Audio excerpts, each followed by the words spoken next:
Happy Friday once again, friends and family, and welcome to the Weekender.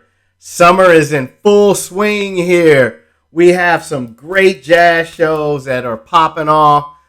Blue Note up in Napa this weekend. They have Lee Ritenour and Dave Grusin performing. That should be a really tight show. Yoshi's this weekend. They got the great Pete Escovedo.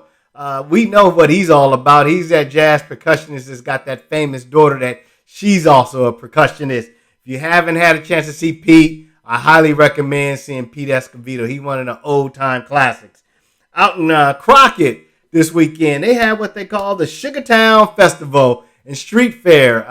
If you don't know what Crockett's all about, they used to have the sugarcane factory right there. They do a street festival. It is a nice little festival to go check out. Highly recommend it. On the tube, of course, we always got to throw some sports in there. We got the final major. Maybe Tiger can pull it off at the British Open. We'll see. We'll see what happens. It would be something special. Well, this week's topic is 5 suck-it-up questions that we need to ask before we reject a lowball offer on a listing. Now, right now, we're going to be in a market where people might come in a little bit under asking. We said the market's doing a little shift. But these are 5 questions that you should be asking yourself. You should be asking your realtor. You should be asking me if we come across where we list the property and we get a lowball offer. So the first one is it really a lowball offer, or is it just lower than what we wanted? Some professionals suggest if you receive an offer maybe 25% under asking, that might be just a little bit too low. But don't be too shy of offers coming in under asking. Number 2, should we immediately reject that offer if it's a low ball offer?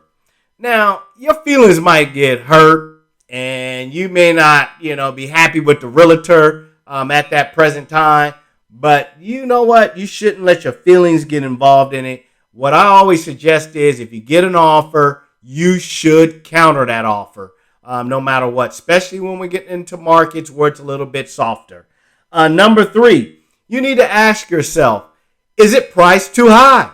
I mean, sometimes, we look at comps and it may say, hey, this is the value over here, but yet you probably got 4 or 5 sales that are under that comp that which you brought it to the market. It's a really dicey market. So that's when you need to really sit down and look and have conversations with your realtor, because if you've received 2 or 3 offers at that price that's a little lower than what you were anticipating, then you might be a little bit too high for the market.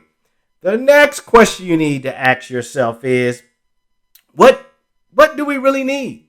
I mean, are we looking for cash because we are in escrow and we're ready to close another deal?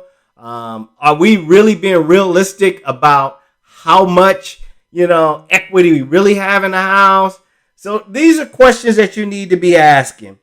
And then the last question you probably might want to ask yourself is, will I look desperate if I take a low ball offer? Again, at the end of the day, what you want to do is you want to accomplish what's the results. Okay, the results is we brought our house to the market. We're ready to sell our house. You have to be really consistent with that thought process, especially when we get into these markets. The interest rates are a little bit higher. We do have a little bit more inventory and houses are sitting on the market. So I just felt this was be a good opportunity to say, hey, you know what? Let's be realistic. I'm telling some of my sellers right now, we got some listings that's going to come up at the end of the summer. And hey, you know what? You need to be prepared for possibly lowball offers, and things are sitting on the market. So I thought this would be a great opportunity to, put some questions out there that you need to think about. Again, if you have any questions about real estate or bringing your house to the market, feel free to give me a call. If you have some buyers out there, I love referrals. The number's always on the screen. I look forward to seeing you guys in a couple weeks. I'm headed on vacation. Hopefully I'll do a little video when we get back. Again, thank you for tuning into the Weekender. Everybody have a wonderful weekend.